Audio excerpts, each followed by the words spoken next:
Hello. Welcome back to another episode of the Flying Cat Marketing interview series. Today I have Aaron Janmohamed. I actually didn't ask you how to say your You last got name. Okay. it. No, you got it perfect.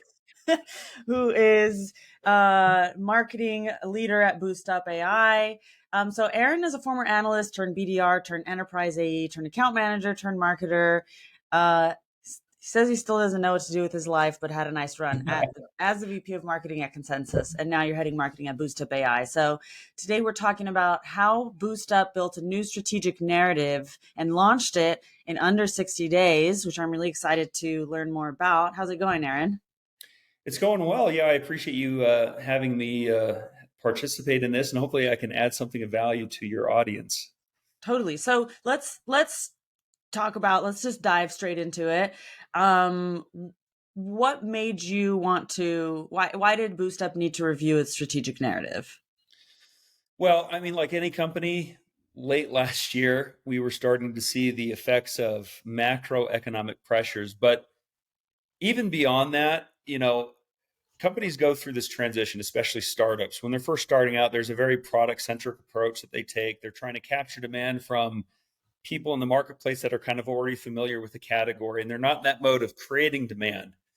And so all of their messaging was really, if you know Simon Sinek's Golden Circle, it was all very what-centric, like what do we do? And so there wasn't really an attempt, at least not a concerted one, to connect with their ICP in a way that would resonate with the jobs that they were trying to get done and the obstacles that they faced in the pursuit of doing those jobs. And so, something as simple as looking at their website to see that, okay, these are product leaders. They've had some success at this point pitching a product.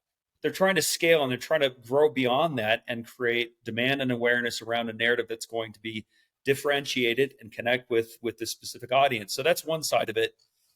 When I joined, I found what I always find in organizations that don't have a solid strategic narrative in place, is that there's not great alignment. Everyone internally talks about what we do differently, and that translates to how they communicate about their values externally.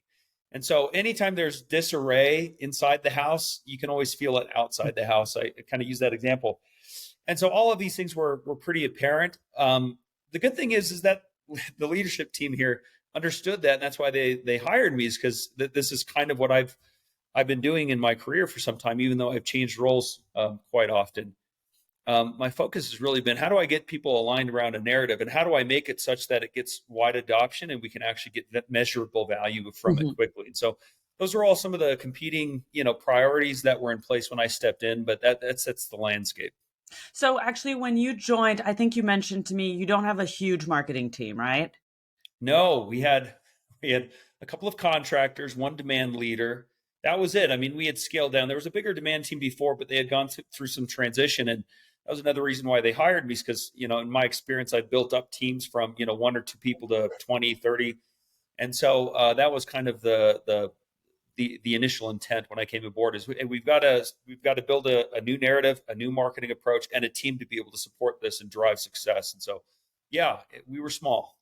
So it sounds like BoostUp started, is it more of a sales-led organization, product-led organization, or how? My question is, when you have marketing just join a company where there wasn't that much marketing before, and you say, okay, I don't know why you are saying that we do this, or why you are saying that the customers need this, but all of y'all are not saying the same thing. So we need to kind of get this story together. Was there some friction there? I don't know that I would call it friction, and I'd probably want to clarify it in case anyone from the previous regime listens in. That it wasn't that there wasn't marketing, but certainly there needed to be an elevation of the marketing around a narrative. That's what I would say, because the business was very product and founder centric, because our founders are product leaders by nature, and so a lot of what they were doing on the marketing side and on the sales side was very product driven.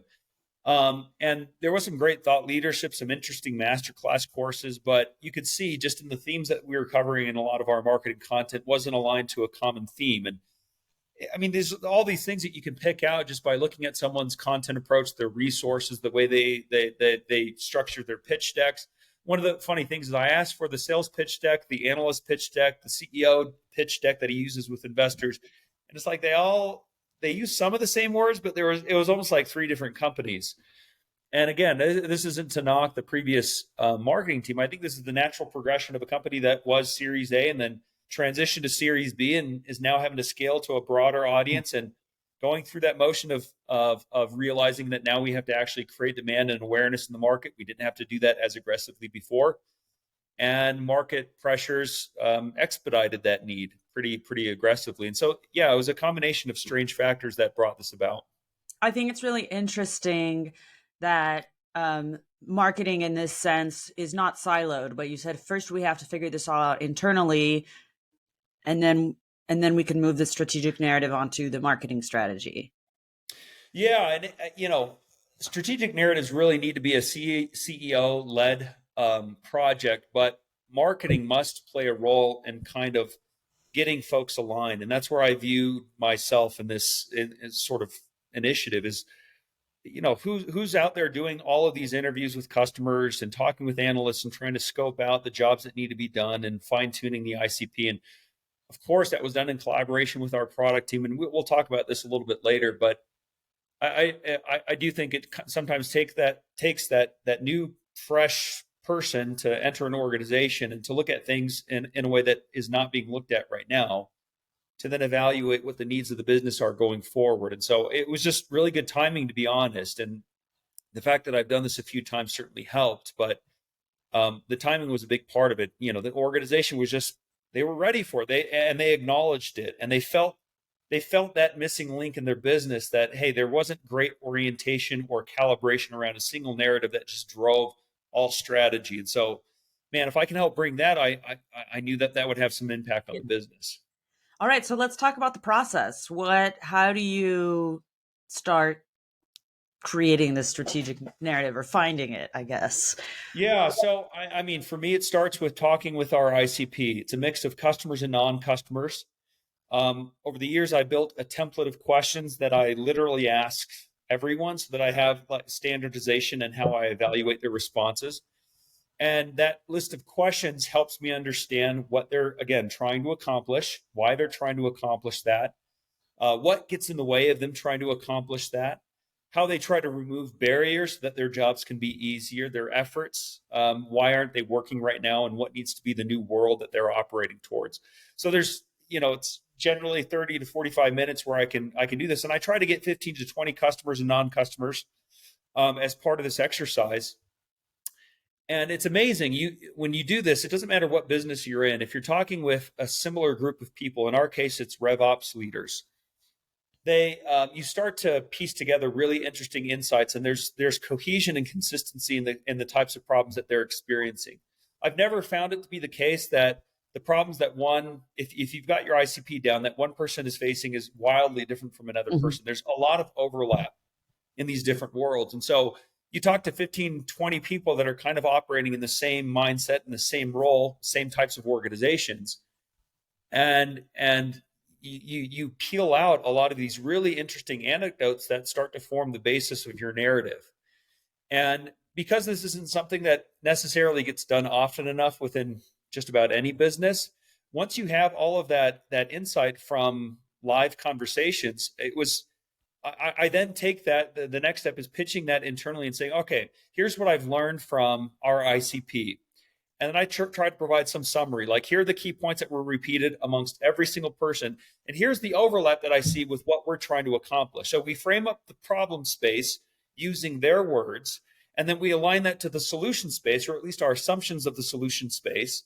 From there, I start to draft what is the initial phase of the narrative. I usually write it out as like an article because it helps me internalize the messaging and internalize the feelings if I can write it out on paper. So I draft a blog or an article that just kind of spells out what my early indication of the narrative is. And then I share that internally. I work on that collaboratively, specifically with the CEO.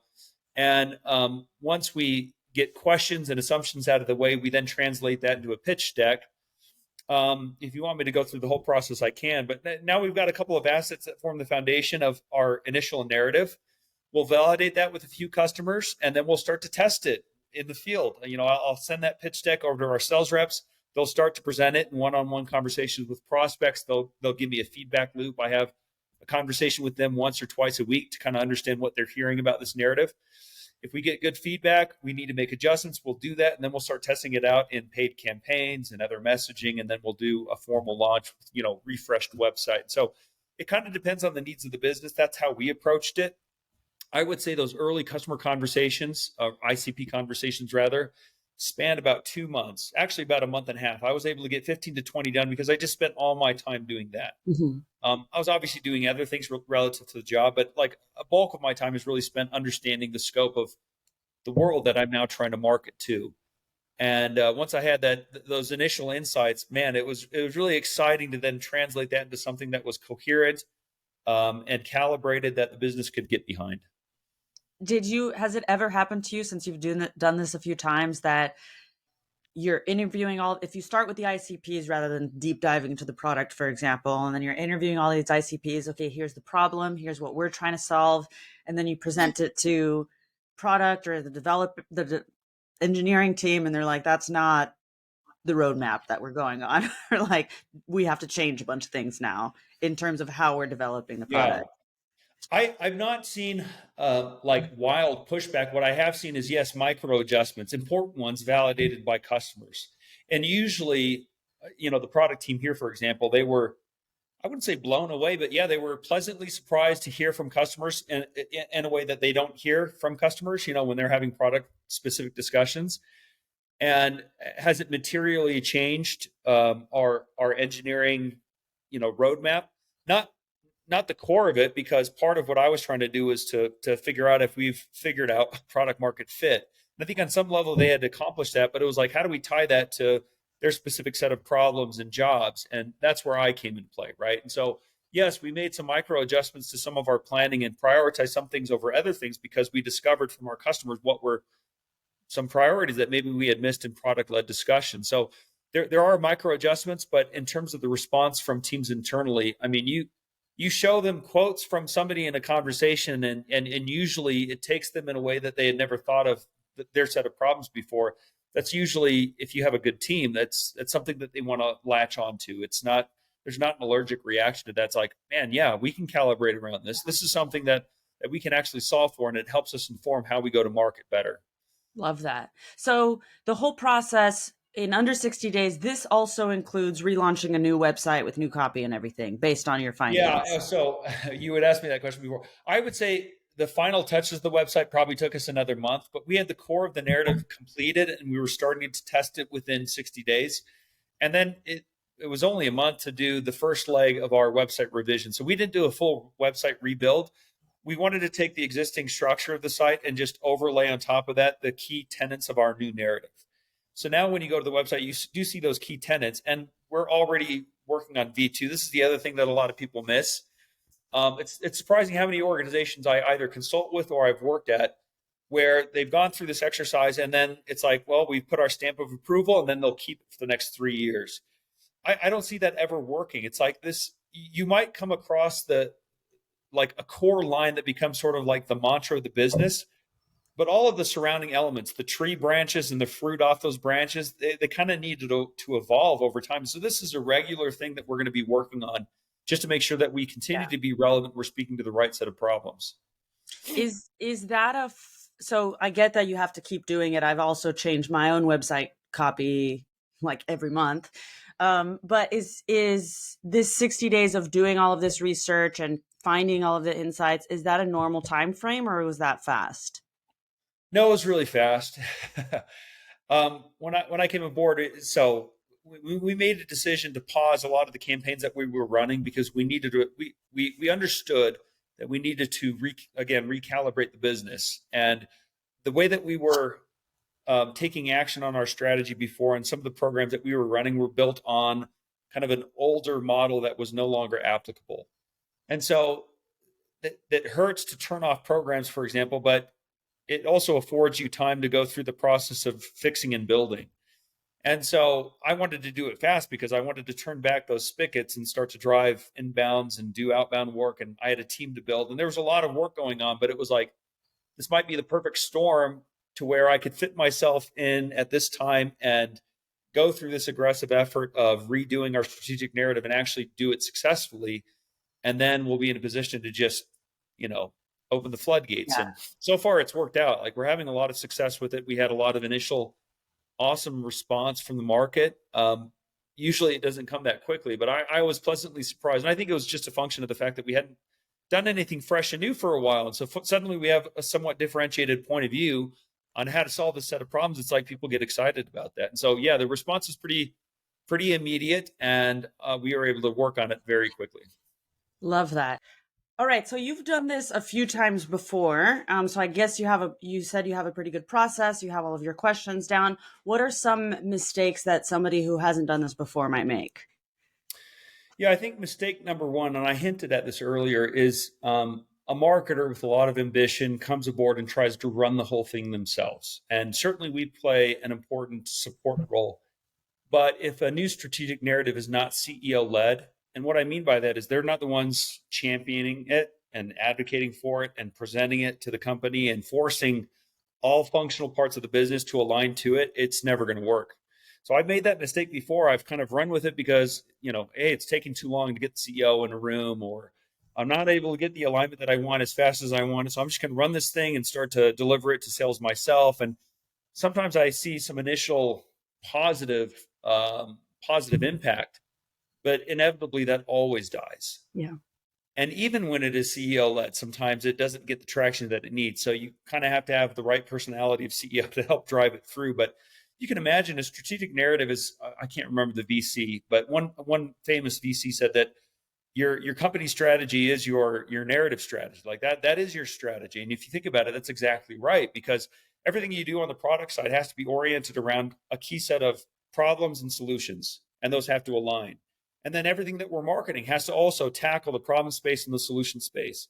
And therefore, everything that sales is pitching has to be aligned to that. And so you can imagine how quickly this gets out of alignment, and there is no accountability if it's not top down on some level. And so that's probably the biggest mistake. The other mistake is a failure to do proper enablement.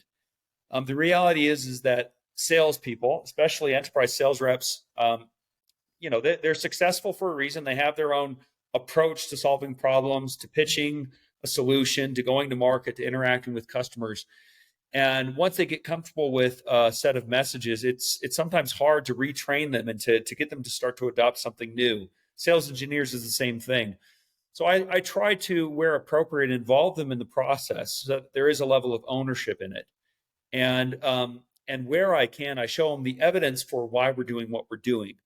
I've done this where I've said, hey, this is your new pitch deck, go and use it. It's like, well, I've not provided any validation that this is why we've done this. And so they just continue doing what they're doing. And so, the data I'm collecting in those interviews that I mentioned before, that becomes so valuable because it reinforces why we're doing what we're doing. If there's any question about why we've decided on this set of words, almost always it comes from our customers directly. I'll give you an example. I had a customer that I was talking with in the early stages of our BoostUp narrative, and I asked one of the questions I ask is about, what was your world pre-BoostUp? What were the problems that you were trying to solve unsuccessfully? And he said, at the time, we didn't have a scientific way of calling out anyone's BS. I had never thought of framing up the problem in that way, a scientific way of calling out BS. From a RevOps perspective, they're talking about pipeline management and forecasting process. We'd use words like accountability and alignment. He uses words like scientifically call out BS. And it's like, that's so much more on point to how, it's going to resonate so much better with an audience.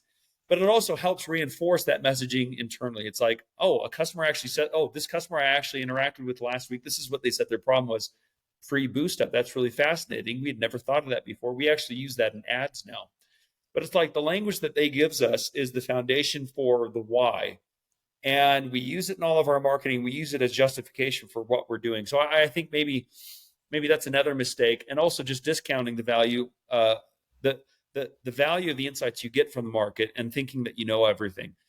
It's surprising because you look at LinkedIn and it's like, okay, everyone in the world understands that your customers are everything. But then in practice, almost nobody operates like that. It's really fascinating. It's like, I'll sit in rooms like strategy meetings and we'll dictate, like we'll write down on a board, here are all the use cases that, our ICP cares about. Here's their process. Like, has anyone actually talked with, our ICP about, like, have we presented this and seen whether or not this is true?